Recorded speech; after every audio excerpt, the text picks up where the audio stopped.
2010년 11월 14일 남아프리카 공화국 빈민지역인 카에리차. 한 주민이 도로에 회색 미니밴 한 대가 밤새도록 세워져 있다고 신고 전화를 걸었습니다. 아침 8시 곧바로 경찰이 현장으로 출동했는데 뭔가 이상했어요.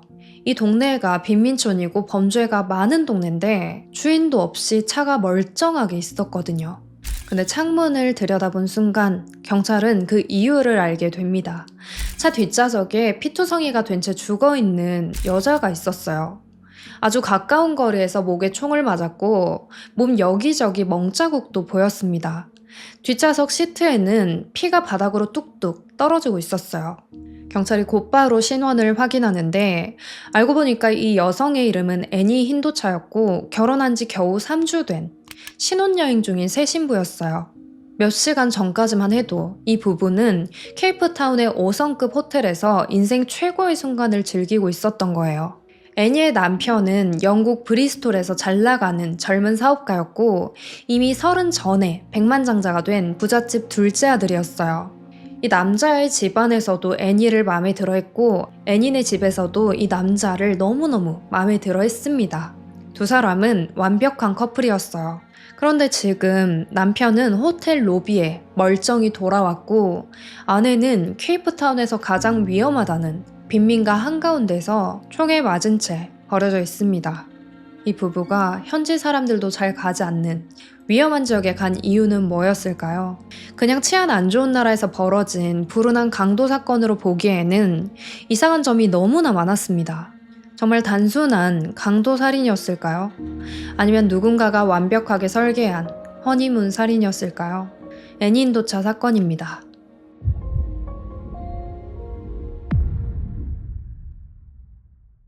오늘 사건의 피해자 애니니나 힌도차는 1982년 3월 스웨덴에서 태어났어요. 애니의 아버지 비노드와 어머니 닐람은 우간다 닐람도 난민 출신이었는데 1970년대 초에 당시 대통령이었던 이디아민이 남아시아계인 우간다인들한테 90일 안에 나라를 떠나라고 명령해서 우간다에서 그때 추방됩니다. 처음에는 이곳저곳 떠돌면서 텐트 생활을 하다가 다행히 스웨덴에서 거주 허가를 받게 됐고 스웨덴의 마리 에스타드라는 작은 마을에서 새롭게 삶을 시작하게 됐어요. 부부는 이 마을에 온 뒤에 첫째 아미, 둘째 애니, 막내 아니 씨까지 세 아이들을 낳았고 스웨덴에서 살면서도 아이들이 인도의 뿌리를 잃지 않도록 아이들한테 집에서는 구자라티어를 쓰도록 했다고 해요. 애니의 아버지 비노드는 스웨덴에서 전기 장비와 부품을 판매하는 사업을 했는데 사업이 크게 성공해가지고 덕분에 가족들은 안정적인 생활을 이어나갈 수 있었습니다. 아버지 비노드는 당연히 모든 자식을 아꼈겠지만 그 중에서도 애니를 정말 애지중지 키웠다고 해요. 애니의 친구들은 애니를 인도 밥이라고 불렀대요. 그만큼 인형같이 예쁘다는 거죠. 애니는 똑똑하고 패셔너블하고 야망 있고 자신감이 넘치는 아이였어요. 아버지 비노드는 애니가 공대를 졸업하자마자 새 차를 사줬고요. 스톡홀름에서 아파트를 살 수 있도록 금전적인 지원까지 아끼지 않았어요. 애니가 아빠한테 애교도 많이 부리고 가끔은 떼도 쓰고 그랬는데 비노드는 자기가 딸의 응석을 너무 받아주고 있다고 생각하면서도 애니한테는 마음처럼 단호하게 잘 교육이 안 됐다고 해요. 애니가 야망 있고 자신감이 넘치는 성격이었다고 했잖아요. 막 여리여리한 성격은 아니었어요. 약간 대장부처럼 항상 무리에서 리더 같은 존재였고 그러면서도 사랑스러운 면이 있어서 가족들 사이에서는 끈끈하게 관계를 이어주는 접착제 같은 사람이었어요. 대학교를 졸업한 뒤에 애니는 통신기업 에릭슨에서 물류 매니저로 일하기 시작했어요. 자기 일도 열심히 하고 인간관계에서도 가족들과도 아무런 문제가 없이 안정적인 삶이 이어지다 보니까 자연스럽게 결혼이 하고 싶어졌어요.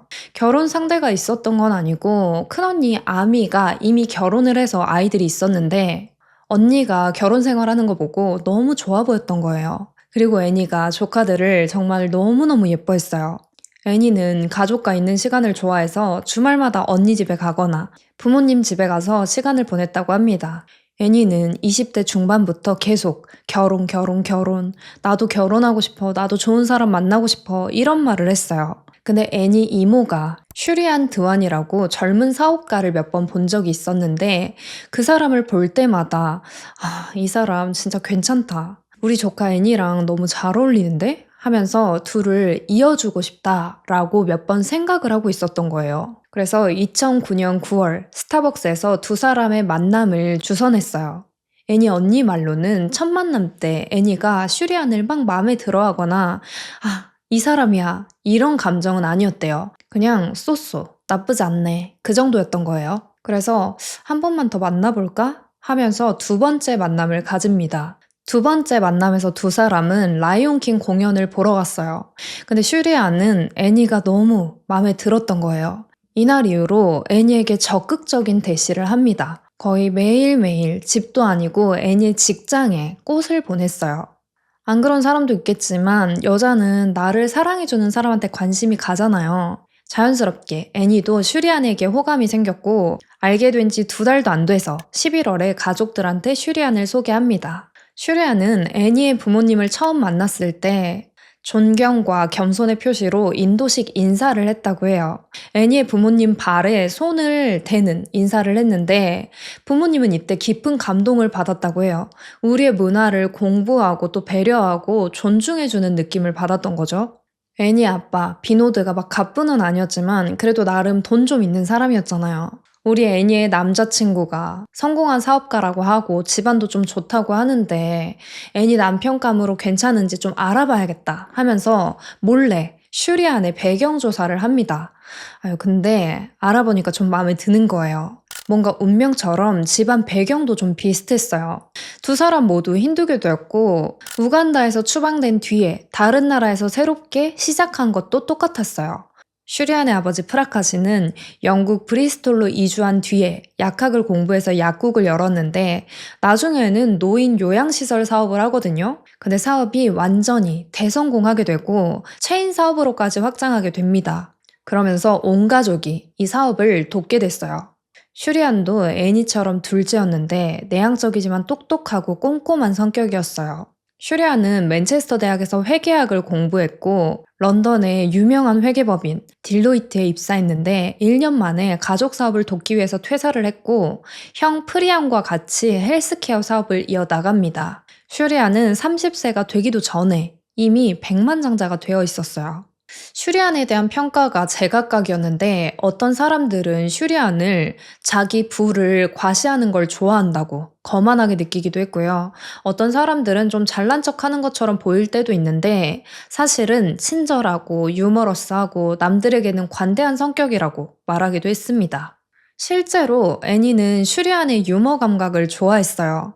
슈리안과 연애하면서 언니한테 오늘은 이런 일이 있었다, 저런 일이 있었다, 그런 이야기를 많이 했는데 슈리안이랑 있으면 너무 재밌다고. 슈리안이 재밌는 사람이라고 말하기도 했고 또 슈리안이랑 있을 때 보호받는 것 같은 느낌이 들어서 좋다고 여러 번 말했다고 합니다. 그런데 두 사람은 장거리 연애였어요. 슈리안은 런던에 있었고 애니는 스톡홀름에 있었는데 이게 거리로 계산하면 1900km 떨어진 거리였고 비행기 타면 2시간 반 정도, 차 타고 이동하면 20시간 이상이 걸리는 거리였습니다. 이 물리적 거리 때문에 두 사람이 다투기도 했고 실제로 이 이유로 헤어지기도 했어요. 하지만 장거리를 제외하고는 대부분의 조건이 서로 마음에 들었기 때문에 다시 만남을 이어가게 됩니다. 2010년 초 애니는 결국 스톡홀름에서 다니던 직장도 그만두고 스톡홀름에서 살던 아파트도 팔아버렸어요. 그리고 슈리안이 있는 런던으로 이사합니다.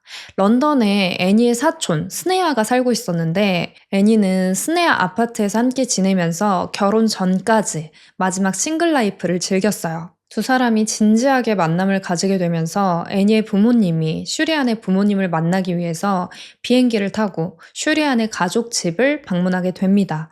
이때 애니의 아버지 비노드는 이 집안의 부유함에 압도됐어요. 생각보다 너무 부자인 거예요. 슈리안의 가족들은 애니의 가족들을 따뜻하게 맞아줬고 방문해줘서 고맙다고 하면서 푸자탈리를 선물했다고 해요. 제가 인도 문화를 잘 몰라서 찾아보니까 이게 인도 문화에서 되게 상징적인 선물이라고 합니다. 푸자탈리가 기도 접시 뭐 그런 건데요. 힌두교 종교의식에 사용되는 신께 바치는 물품을 놓는 거래요. 그러니까 인도 문화에서 푸자탈리를 선물한다는 건 당신의 삶에 신의 축복과 평안이 항상 함께하기를 바랍니다. 뭐 이런 의미인 거예요. 이건 두 집안의 결혼이 성사되었음을 알리는 신호였습니다. 가족들은 이 선물을 받고 정말 기뻤는데요. 사실 당사자인 애니는 살짝 당황스러웠어요. 마음속으로 서로 결혼을 어느 정도 생각하고 있었던 건 맞는데 사실 슈리안이 대놓고 애니한테 프로포즈를 한다든지 직접적으로 결혼하자, 너랑 결혼하고 싶다, 뭐 이런 말을 한 적은 한 번도 없었거든요. 그러니까 애니 입장에서는 나랑 이야기도 없이 결혼이 진행되는 거야? 뭐 이런 느낌이 있었던 거죠. 그래서 이 선물을 받은 뒤에 애니는 좀 혼란스러웠어요. 애니는 사촌한테 여러 번 슈리안이 나를 사랑하는지 모르겠어. 더 이상 애정 표현을 많이 해주지 않아. 하면서 답답하다고 고민을 털어놓기도 했고 심지어 한 번은 얼마나 답답했는지 아빠한테 애니가 이런 말도 했어요. 슈리안이 결혼 전까지는 성관계를 아예 하지 않겠다고 했다. 근데 그 말을 듣고 아버지 비노드는 이놈 좀 괜찮은 놈인데? 내 딸을 지켜주다니 괜찮은 놈이구만 하면서 오히려 슈리안을 마음에 들어 했어요. 그리고 애니한테 그건 슈리안이 너를 존중하기 때문이라고 아주 좋은 일이고 오히려 기뻐할 일이다 라고 말해줬다고 합니다. 2010년 6월 슈리안은 전용기를 타고 애니를 파리로 데려갔어요. 애니는 속으로 계속 프로포즈 하려고 하나? 이러면서 기대했는데 정말 슈리안이 모든 걸 준비해놨던 거예요. 리치 호텔에서 프로포즈를 했는데 비싼 드레스, 명품 구두, 빨간 장미, 그리고 무려 4천만 원이 넘는 약혼 반지까지 있었어요. 이때가 두 사람이 만난 지 1년도 안 됐을 텐데 이미 애니는 그전부터 결혼이 하고 싶었기 때문에 바로 예스라고 대답했고 그 이후로 두 사람의 결혼은 순식간에 진행됩니다. 애니는 좋으면서도 이거 너무 급하게 진행되는 거 아니야? 하는 마음이 동시에 들었어요. 어쨌든 2010년 10월 29일 슈리안과 애니는 인도 뭄바이 근처 포와이 호수에서 3일 동안 성대한 결혼식을 올리게 됩니다. 그러니까 프로포즈를 하고 정말 4개월, 5개월도 안 돼서 결혼식을 올리게 된 거예요. 어쨌든 애니네 가족들은 애니가 인도 뭄바이에서 결혼식을 올렸잖아요. 이게 인도의 문화를 이어가는 것 같아서 기뻤고 정말 자랑스럽게 느껴졌어요. 비노드는 사람들한테 슈리안이 예의 바르고 교육도 잘 받았고 목표의식이 뚜렷한 사람이라고 자랑했습니다. 두 사람은 서로 아주 잘 맞는 커플처럼 보였어요. 근데 몇몇 하객들, 애니의 친한 친구들은 이 결혼식을 떠올리면서 애니가 어딘가 불편해 보였다고 말하기도 했습니다. 어쨌든 결혼식을 하고 2주 뒤에 슈리안과 애니는 신혼여행을 떠나게 되는데요. 이 신혼여행의 모든 계획을 애니는 전혀 모르고 있었어요. 그러니까 어디로 가는지, 어떤 여행을 하게 되는지, 어디에서 자는지 아무것도 몰랐던 거예요. 왜냐, 슈리안이 애니를 깜짝 놀래켜주고 싶어가지고 신혼여행 계획을 오로지 혼자 준비한 거예요. 근데 제가 보기에 그 전에 슈리안이 프로포즈 했던 거 생각해보면 충분히 그럴 수 있는 사람처럼 보이기는 해요. 프로포즈 전까지 전혀 결혼에 대한 이야기를 꺼내지도 않다가 모든 준비를 다 하고 짜잔 하면서 서프라이즈 했잖아요. 그러니까 뭔가를 알리지 않고 보여주는 걸 좋아하는 사람일지도 모르는 거죠. 슈리안은 친구들한테 남아프리카로 신혼여행지를 정한 이유가 사우스 아프리카가 우리 이니셜을 뜻하기 때문이라고 말했어요. 슈리안의 S, 애니의 A. 조금 스럽긴 하죠. 누가 신혼여행지를 그런 이유로 정해요. 사실 애니는 남아프리카로 갈 거라는 말에 살짝 아쉬웠어요. 그래도 좋은 날이니까 괜한 다툼을 만들고 싶지 않아서 아무 말 없이 따르기로 합니다. 2010년 11월 8일 두 사람은 남아프리카로 떠났어요. 처음 4일 동안은 아프리카에서 가장 유명한 야생 보호구역 중에 하나인 크루거 국립공원에서 보냈는데 이 국립공원 면적이 7,600제곱마일. 이게 어느 정도냐면요.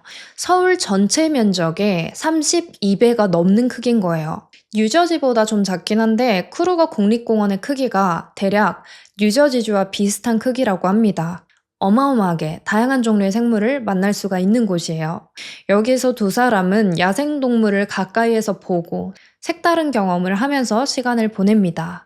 11월 12일 금요일, 크루거 국립공원에서 나와서 두 사람은 케이프타운으로 이동하는 비행기에 올라탔어요. 근데 이때 애니의 마음은 엉망진창이었습니다.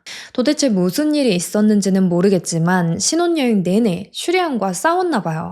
여행하면서 애니가 사촌이나 아빠한테 문자를 많이 보냈는데 사촌한테는 지금도 싸우고 있다. 남편이 너무 싫고 결혼한 거 후회된다. 여기 와서 울기만 하는 것 같다. 전혀 행복하지가 않다고 그런 말을 많이 했고 아빠한테는 남아프리카에서 집으로 돌아가면 내가 아빠한테 해줄 말이 있다고 말하기도 했어요. 결혼 초반부터 애니는 엄청나게 이 결혼을 후회하고 있었던 거예요. 공항에서 내리면 항상 택시들이 쭉 서 있잖아요. 슈리안과 애니는 그 중에서 택시 한 대를 잡아서 탑니다. 이때 택시를 운전했던 사람이 졸라통고라는 사람인데 슈리안은 이 택시기사한테 혹시 내일도 우리를 태우러 올 수 있냐고 우리가 지금 신혼여행 중인데 이 여행 기간 동안에 운전을 좀 해줬으면 좋겠다 하면서 운전을 부탁했어요. 아무래도 계속해서 다른 사람 택시를 바꿔 타는 것보다 같은 사람이 운전하는 게 안전하다고 생각했던 것 같아요. 그래서 졸라통고는 알겠다고 내일 원하는 시간에 데리러 오겠다 합니다. 슈리안과 애니가 묵은 호텔이 케이프 그레이스 호텔이에요. 케이프타운 안에서도 손꼽히는 최고급 호텔이고 페어몬트 호텔이 관리하는 호텔입니다. 다음 날인 토요일은 두 사람이 호텔 안에서 수영도 하고 쉬면서 시간을 보냈고 저녁에는 96 와이너리 로드라는 고급 레스토랑을 예약해둬서 애니와 슈리안은 옷을 화려하게 차려입고 어제 만났던 그 택시기사 졸라통고를 부릅니다. 근데 막상 나오니까 풀코스 요리를 먹을 만큼 배가 고프지는 않은 거예요. 둘이서 막 배가 별로 고프지 않다 이런 말을 하는 걸 듣고 졸라통고가 그럼 여기 근처에 30분 거리에 해변 마을에 조금 더 캐주얼한 식당들이 많은데 거기로 가는 건 어떠냐고 먼저 제안을 해요. 그래서 애니와 슈리안은 제안을 받아들이고 해변 마을 스트랜드로 가게 됩니다. 밤 9시 33분 해변 레스토랑으로 두 사람이 들어가는 모습이 CCTV에 찍혔어요. 슈리안은 검은색 정장을 입고 있었고요. 애니는 짧은 드레스에 하이힐, 어깨에는 숄을 걸친 상태였어요. 이게 무슨 느낌이냐면요. 강원도 양양 이런 해변 앞에 있는 식당에 턱시도 입고 드레스를 쫙 빼입고 밥 먹으러 가는 그런 느낌인 거예요.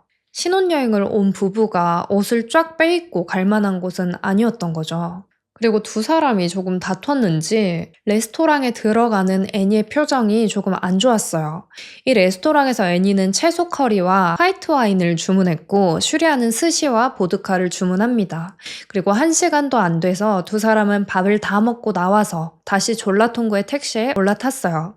택시기사인 졸라통고와 슈리안의 말로는 그 다음에 애니가 진짜 아프리카를 보고 싶다고 화려한 도시 말고 진짜 아프리카 사람들이 사는 그런 마을을 보고 싶다고 말했대요. 그래서 가게 된 게 구글레트입니다. 여기는 빈민 지역이고 범죄율이 높아서 현지인들조차 해가 지면 잘 가지 않는 동네고요. 경찰들도 최소 5명 이상이 같이 있지 않으면 그 동네에 출동하지 않을 정도로 위험한 지역이에요. 관광객들이 갈 리가 없는 동네인 거죠. 애니가 실제로 현지인들이 사는 곳이 보고 싶었다 했더라도 그게 범죄가 많은 위험한 지역을 가고 싶다는 말은 아니잖아요.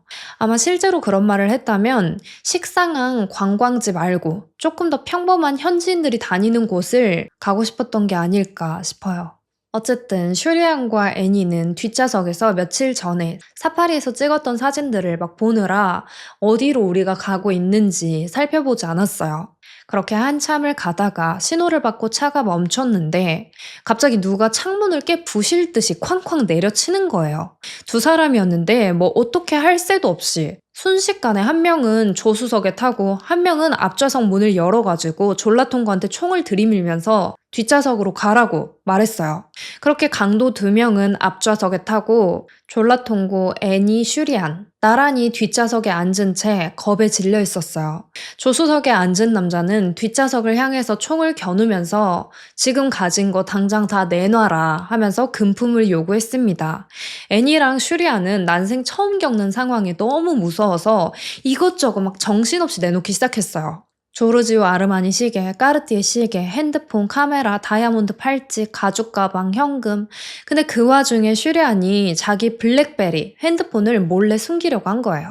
범인이 바로 눈치채고 허튼 짓 하면 이 바로 죽여버리겠다고. 그리고 그 틈에 애니가 결혼 반지만은 지키고 싶어서 좌석 쿠션 사이에 반지를 끼워 넣습니다. 강도들은 그 상태에서 여기저기 돌아다니다가 근처 주유소에 차를 세우더니 졸라통고만 밖으로 끌어내렸어요. 애니는 울면서 범인들한테 애원했습니다.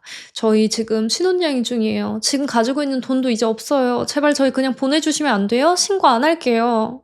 애니가 쉴 새 없이 범인한테 간절하게 요청하고 빌었는데 범인이 슈리안한테 네 여자친구 조용히 안 시키면 총으로 쏴 죽여버리겠다 말해요. 그러면서 우리는 차가 필요한 거다. 너희를 다치게 할 생각은 없다. 그래요.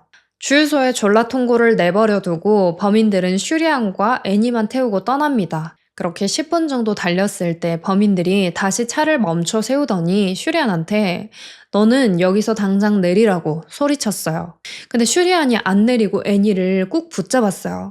조수석에 앉아있던 범인은 슈리안의 머리에 총을 대고 다시 한번 말합니다. 당장 내리라고.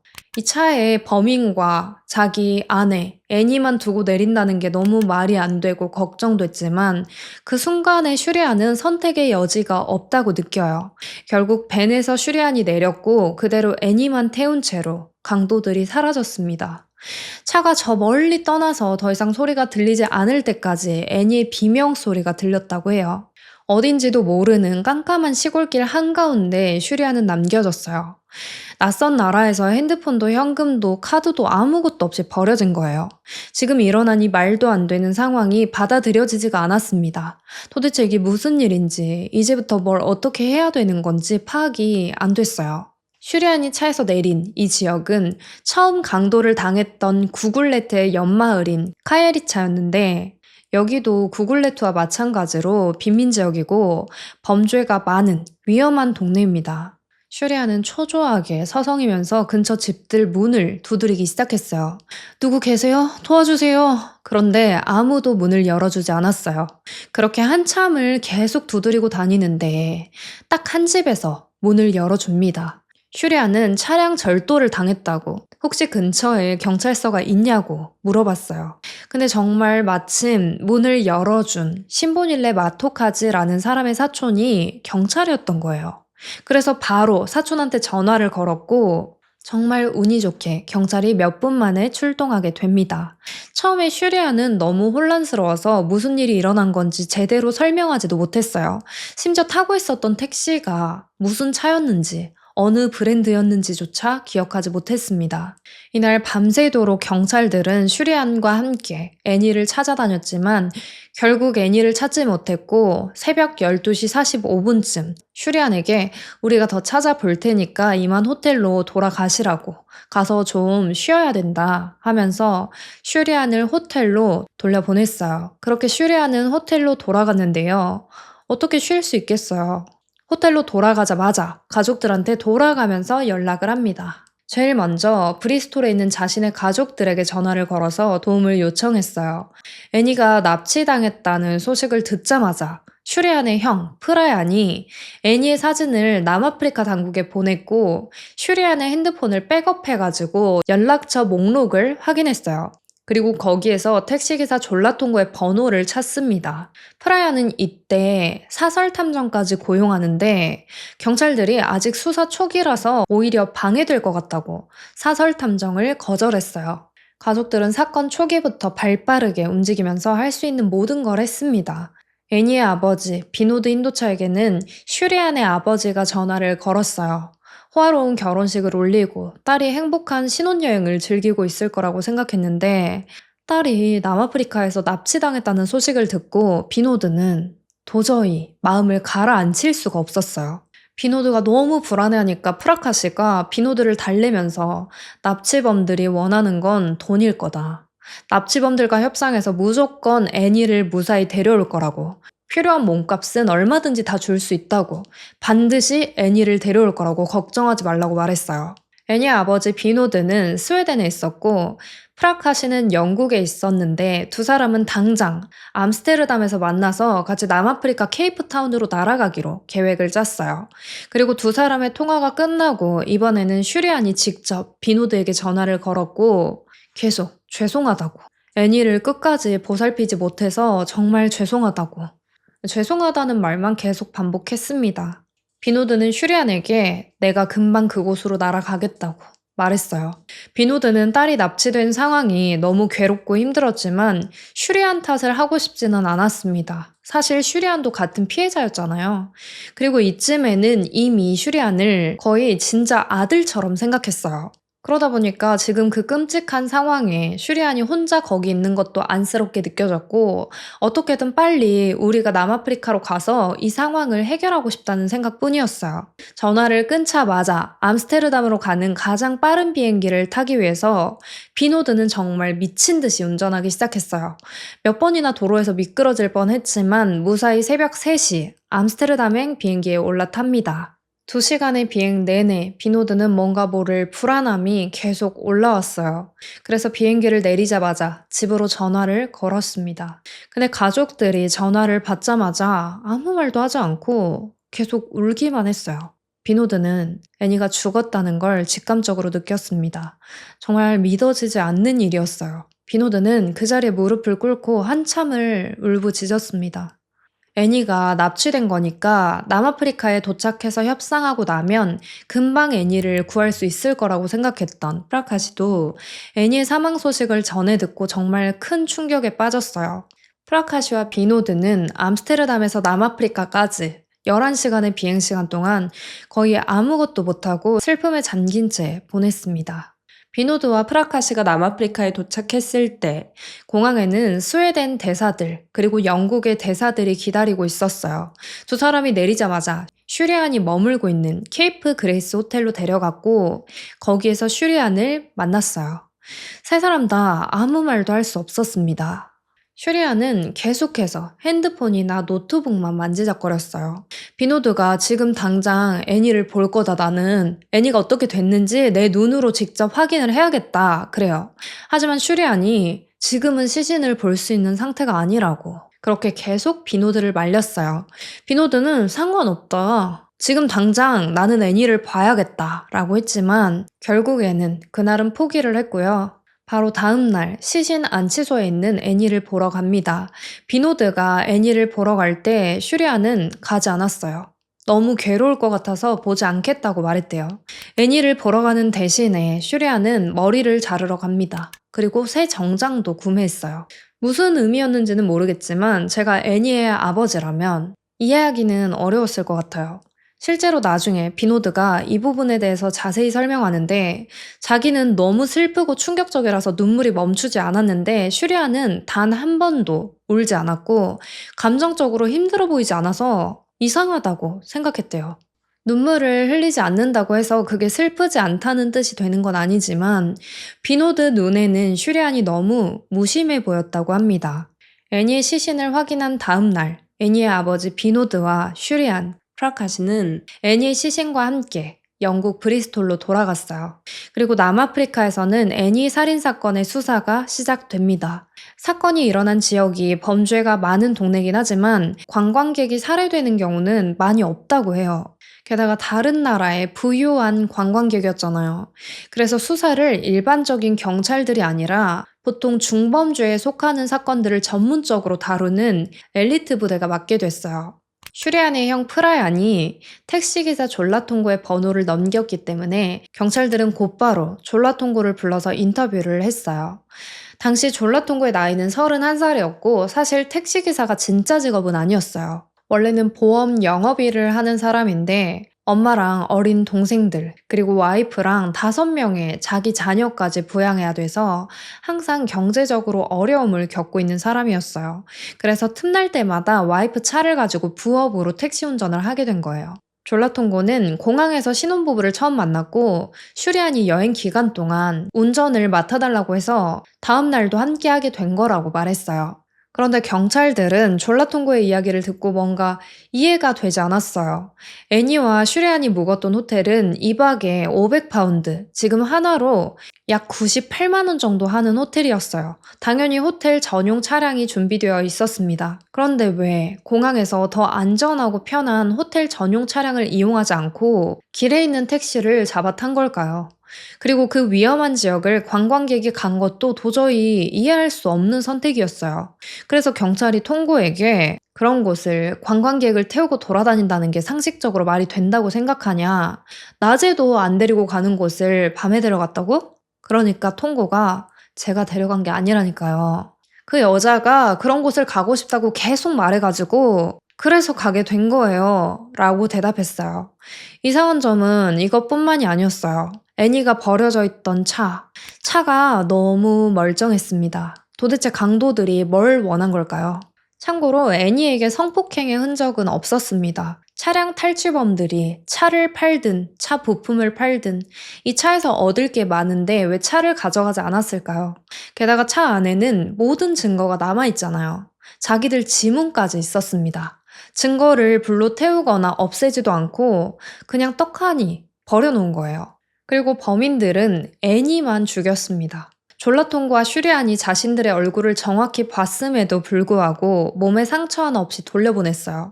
아무리 생각해도 도대체 왜 애니를 납치한 거고 왜 죽인 거지? 라는 물음이 남을 수밖에 없는 거예요. 영국에서 온 부유한 신혼부부의 신혼여행이 비극으로 끝나버린 애니의 살인사건은 남아프리카 전체를 떠들썩하게 했습니다.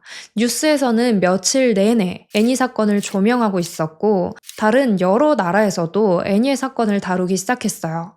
이 사건이 여러 나라에서 이슈가 되다 보니까 남아프리카에서는 사건의 범인을 잡기 위해서 더 많은 시간과 자원을 투입하기 시작합니다.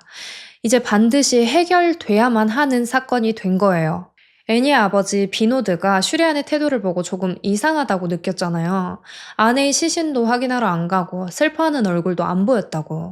근데 실제로 슈리안이 여기저기 인터뷰할 때마다 말이 조금씩 바뀌었어요. 한 기자한테는 구글렛으로 간 이유에 대해서 애니의 생각이었다고.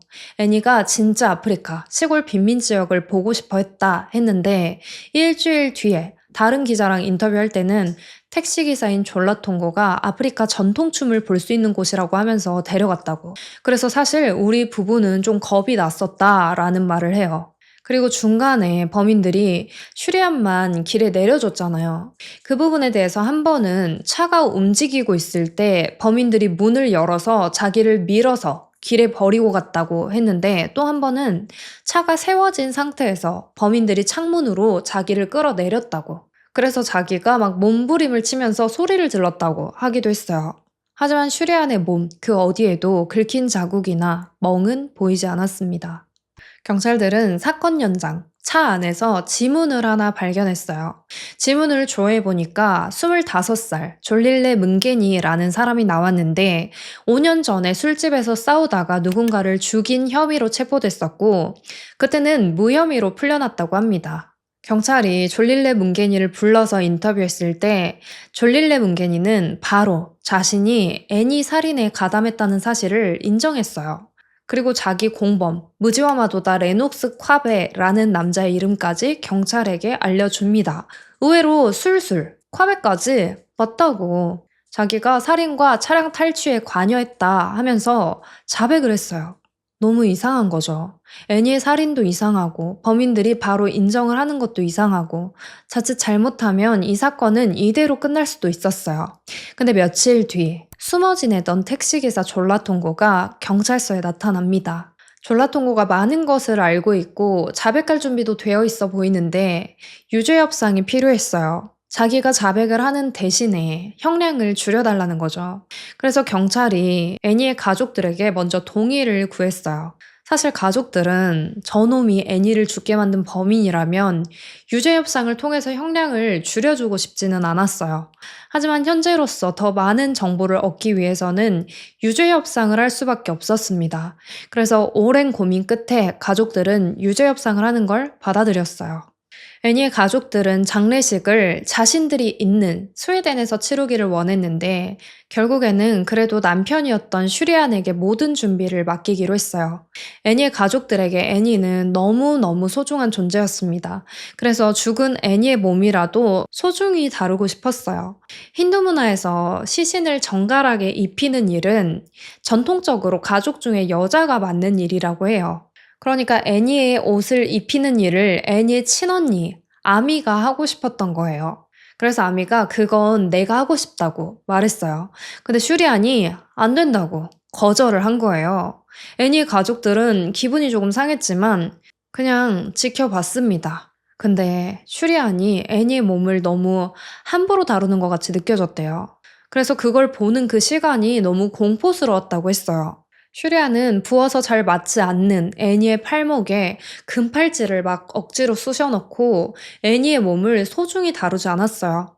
애니가 살해된 지 일주일 정도 지나서 애니의 장례식이 진행됐습니다.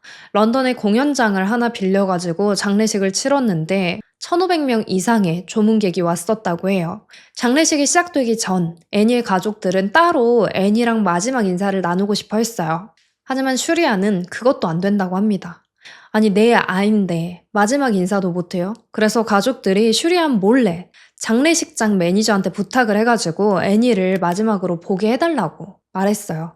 장례식장 매니저 입장에서 이건 별로 문제될 게 아니었습니다. 그래서 알겠다고 하면서 애니를 볼 수 있게 해줬습니다. 근데 슈리안이 그걸 알게 된 거예요.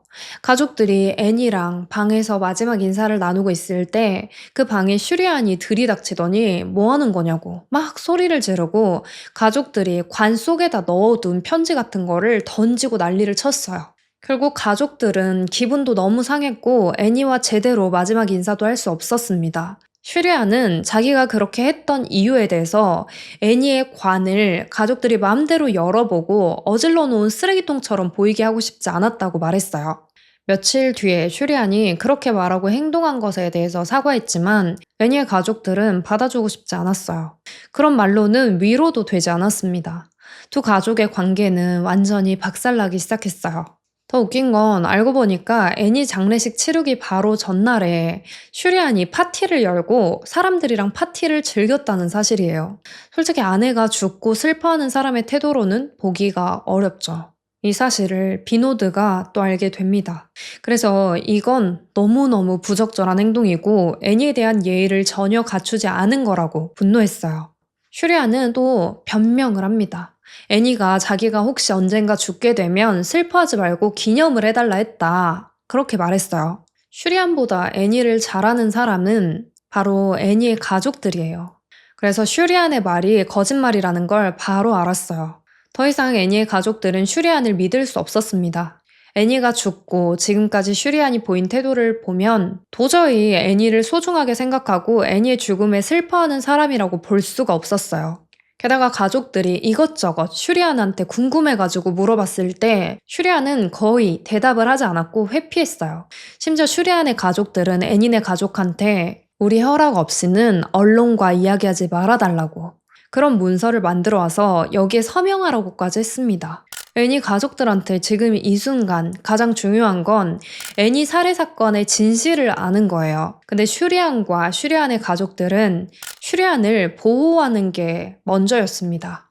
비노드는 바로 단호하게 거절했어요. 그리고 사건의 진실을 확인하고 싶어서 직접 케이프타운으로 이동했고 2010년 12월 7일에 열린 졸라통고의 첫 법정 출석에도 직접 참여했습니다. 졸라통고는 살인, 강도, 납치 혐의를 모두 인정했어요. 다른 공범들에 대해 증언하기로 합의하는 대신 12년 후 가석방이 가능한 총 18년형을 선고받았습니다. 남아프리카에서 받는 일반적인 형량에 비하면 이건 아주 가벼운 형량이라고 해요. 이날 법정에서 졸라통고는 충격적인 사실을 자백합니다. 자신은 애니를 살해하기 위해 고용된 사람이라고, 슈리안 드와니가 아내를 죽여달라고 부탁했다고 말했어요. 슈리안과 졸라통고가 처음 만난 날은 공항 앞 택시가 맞습니다. 공항에서 호텔까지 데려다 준 뒤에 슈리안은 택시에 남아 있었고 애니만 먼저 호텔에 들어가서 체크인을 하고 있었거든요. 그 10분 동안 슈리안과 졸라통고가 따로 이야기를 하게 된 거예요. 그때 슈리안이 졸라통고에게 이런 말을 했대요. 돈 줄 테니까 아내를 좀 죽여달라고. 근데 처음 만나는 사람한테 이런 부탁을 했다는 것도 좀 황당하긴 한데 처음에 졸라통고는 좀 당황했고 나는 그런 일을 할 수 있는 사람이 아니다 라고 말했대요. 근데 아시다시피 졸라통고는 돈이 정말 필요한 사람이었거든요. 그래서 나 말고 그런 일을 할 만한 사람은 알고 있다고 하면서 이 제안을 받아들인 거예요. 바로 다음 날 12시에 애니가 수영장에서 수영을 하고 있는 동안 슈리아는 몰래 빠져나와서 졸라통고를 만났어요. 둘이 같이 시내에 있는 보석상에 가서 청부살인범들에게 줄 돈을 환전합니다. 이때 총 1,500달러를 환전했어요.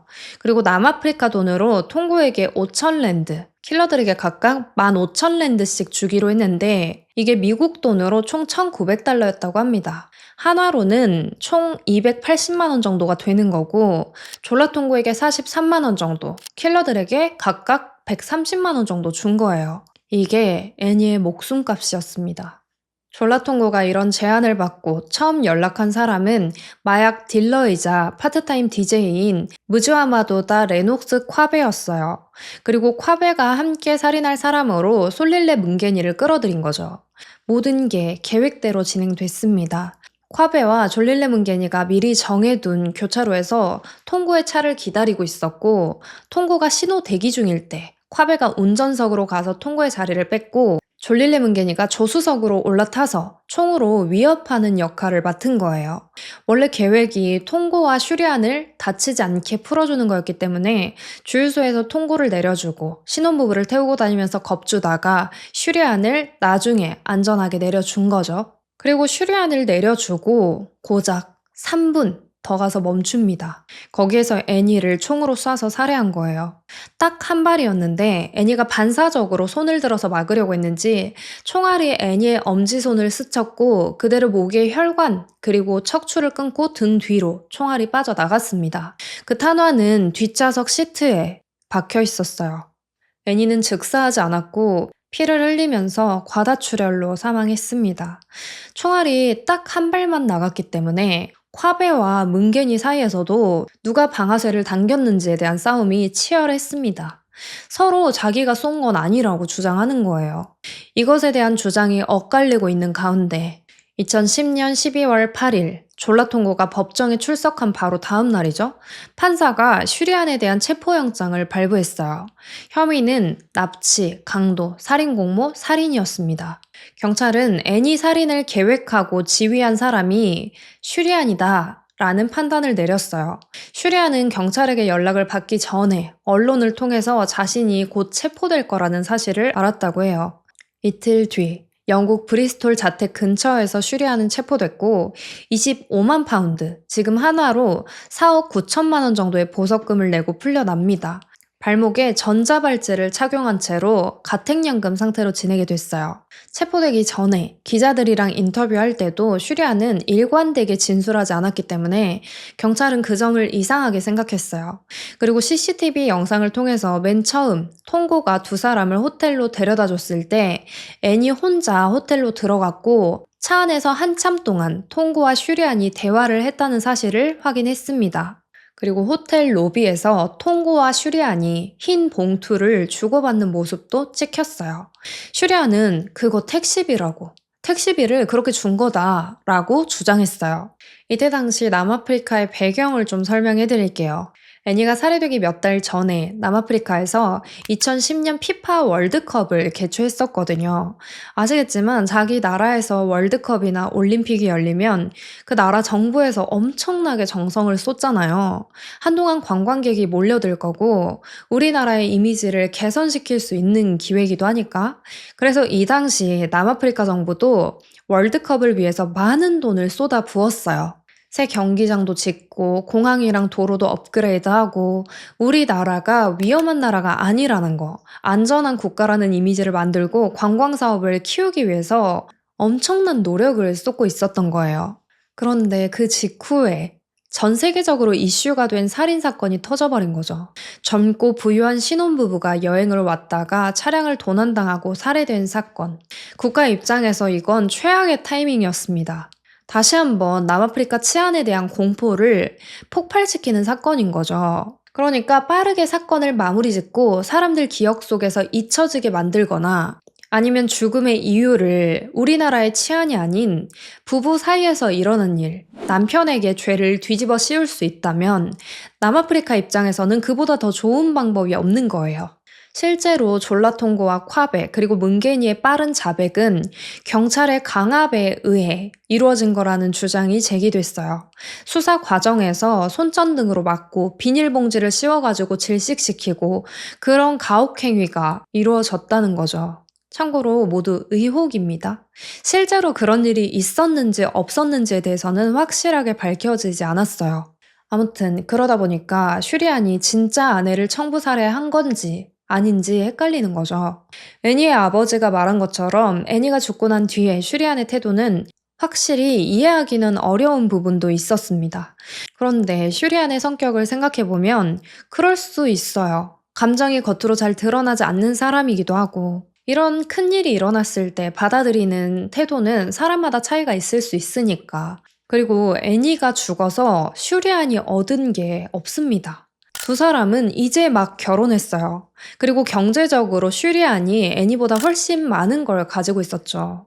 인도에서 애니와 슈리안이 올린 결혼식은 사실 법적인 효력은 없었습니다. 두 사람은 신혼여행을 다녀온 뒤에 공식적으로 혼인신고를 할 생각이었기 때문에 사실상 법적으로 부부는 아닌 거예요. 애니가 죽어서 슈리안이 도대체 뭘 얻을 수 있겠어요.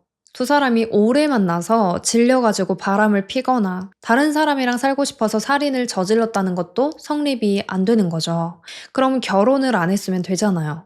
결혼을 서두른 것도 슈리안 쪽이었습니다. 범인들의 자백 말고는 슈리안을 범인으로 생각할 만한 직접적인 증거가 하나도 없었어요. 자, 그런데 이때 누군가가 나타나요. 슈리안의 체포 소식이 전해지면서 레오폴드 라이저라는 남자가 등장을 하는데요. 이 사람이 뭐 하는 사람이냐면 점원 마스터라는 이름으로 활동하는 남성 접대부예요. 그러니까 남자를 상대하는 성매매 종사자인 거죠. 라이저는 슈리안이 자신에게 3번이나 성적인 서비스를 받았다고 주장했는데 그때 만났을 때 슈리안이 애니 이야기를 한 적이 있다고 해요.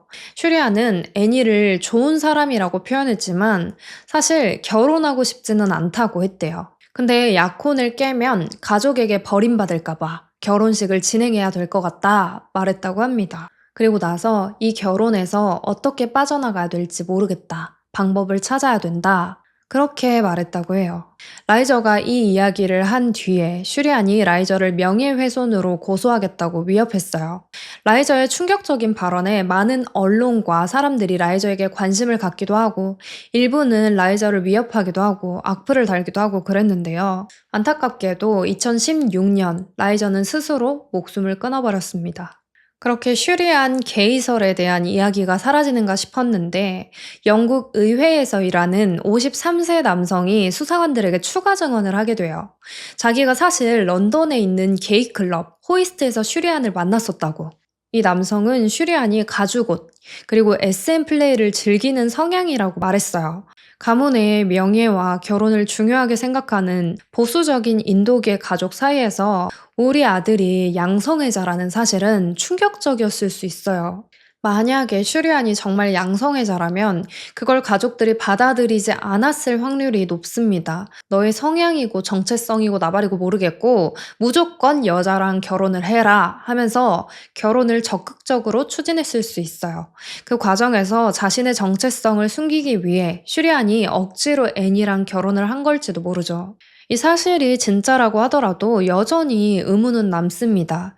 슈리안은 돈이 많은 사람이잖아요. 정말 애니를 청부 살해할 계획이 슈리안에게 있었다면 더 신뢰할 수 있는 사람에게 미리 의뢰하고 계획을 했을 것 같은데 남아프리카에 도착한 지 몇 시간도 안 돼서 그것도 평범한 택시기사한테 애니가 내린 그 짧은 시간 동안 살인을 의뢰했다는 게 좀 이해가 안 되는 포인트긴 합니다.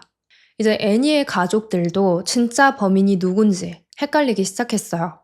그리고 애니의 가족들은 애니가 죽은 게 다 자기 탓처럼 느껴지기도 했습니다. 애니가 언니 아미에게 항상 전화하고 무슨 일 있으면 문자하면서 다 말했었잖아요. 결혼식을 올리기 직전까지도 애니는 그냥 결혼 취소할까? 이런 고민을 했었대요. 애니는 언니한테 슈리안이 너무 통제적이고 이상한 깔끔함에 집착한다고. 심지어 빨래바구니에 세탁물 넣을 때도 그냥 넣으면 안 됐대요. 빨래통에 옷을 넣을 때도 옷을 깔끔하게 접어가지고 넣으라고 요구했고, 엑셀 표를 만들어가지고 너의 지출 내역을 다 기록하라고 강요하기도 했어요. 성격적으로도 그렇고 슈리안은 자기에게 맞춰서 애니를 바꾸려고 했고, 그런 것들 때문에 애니는 답답함을 많이 느끼고 있었습니다. 근데 결혼 직전에 그런 고민을 털어놨을 때 언니 아미가 너의 결혼을 위해서 지금 수백 명이 준비 중이라고. 지금 너가 느끼는 불안은 결혼 전에 보통 오는 스트레스 같다 하면서 안심시키면서 괜찮다고 했다는 거예요. 만약에 자기가 그때 애니의 감정을 더 많이 생각해주고, 그래, 너가 결혼하고 싶지 않으면 지금이라도 엎어! 라고 했으면 애니가 이렇게까지 되지는 않았을 것 같다고 후회했어요. 그리고 슈리안을 애니에게 소개해준 이모 또한 후회하고 있었어요. 가족들은 하루하루 괴로운 시간을 보냈습니다. 2011년 2월 가택연금 중이던 슈리안의 집에 구급차가 출동했어요. 슈리안이 약을 46개나 한 번에 삼켜가지고 목숨을 끊으려고 했던 거예요. 애니가 살해된 뒤로 슈리안은 극심한 우울증에 시달렸고 외상 후 스트레스 장애로 잠도 제대로 자지 못했다고 해요. 실제로 몸무게도 10kg 넘게 빠졌다고 합니다. 병원에 실려간 슈리안은 몇 주 동안 입원해 있다가 정신적으로 위험한 증상들이 보여가지고 결국 나중에 보안시설이 엄격한 정신과 시설로 옮겨지게 됩니다. 그런데 일부 사람들은 이거 쇼하는 거라고. 남아프리카로 송환되는 거 막으려고 돈 많은 가족들이 병원에 돈 주고 연출한 거라고 말하기도 했어요. 애니가 살해된 지 6개월 정도 지났을 때 애니의 부모님은 애니의 유골을 유럽에서 세 번째로 큰 호수인 베네른에 뿌렸습니다. 애니가 살아있을 때 이 호수에 여러 번 놀러 왔었고 좋아하는 호수였다고 해요. 사건이 빨리 해결되지 않았고 여전히 의문이 많았기 때문에 가족들은 애니가 죽은 뒤 늘 정신없었고 제대로 애도하는 과정을 겪지 못했어요. 비노드는 이 모든 시간이 고문 같았다고 표현했어요. 애니가 왜 죽어야 했을까? 그 이유가 알고 싶다고, 진실을 알고 싶다고 말했습니다. 졸라통고처럼 레녹스 캅에도 검찰과 유죄 협상을 했는데요. 16년 뒤 가석방이 가능한 25년형을 선고받았고 그 대신 2012년 8월 졸릴레 문게니의 재판에서 문게니에게 불리한 증언을 했습니다. 참고로 졸릴레 문게니는 유일하게 검찰과 유죄 협상을 하지 않고 끝까지 재판에 간 사람이에요. 이 재판에서 콰베가 졸릴레 문게니한테 불리한 증언을 했고 그 증언이 끝나고 몸을 돌려서 비노드를 향해서 죄송하다고 용서를 구했다고 합니다. 문게니는 재판에서 끝까지 자기가 이 범행에 동참한 건 맞지만 마지막으로 방아쇠를 당긴 사람은 콰베였다고 강하게 주장했어요. 문게니는 이 당시 악성 뇌종양 진단을 받은 상태로 건강이 많이 악화되고 있었는데 이 재판에서는 무기징역을 선고받았고요. 2014년 10월 27살의 나이로 교도소 안에서 사망하게 됩니다. 2014년 10월 드디어 슈리안 두아니가 남아프리카 법정에 서게 됐어요. 슈리안은 34살이 됐고 애니가 죽은 지 4년이 지난 시점이었습니다. 가진 게 돈뿐인데 당연히 초호화 변호인단을 고용했겠죠. 재판이 이렇게 늦게 진행된 이유는 이전에 약물을 한 번에 먹고 병원으로 실려가고 정신과 치료 받았던 거. 슈리안의 정신건강에 대한 심각한 우려 때문에 계속 미뤄진 거였어요. 재판 첫날 슈리안은 공식적으로 그래 나 양성애자 맞다고 그동안 가족들한테도 숨겼고 애니한테도 숨긴 거 사실이다 이러면서 자신이 양성애자라는 걸 밝혔습니다. 그동안 이 문제로 말이 많았거든요.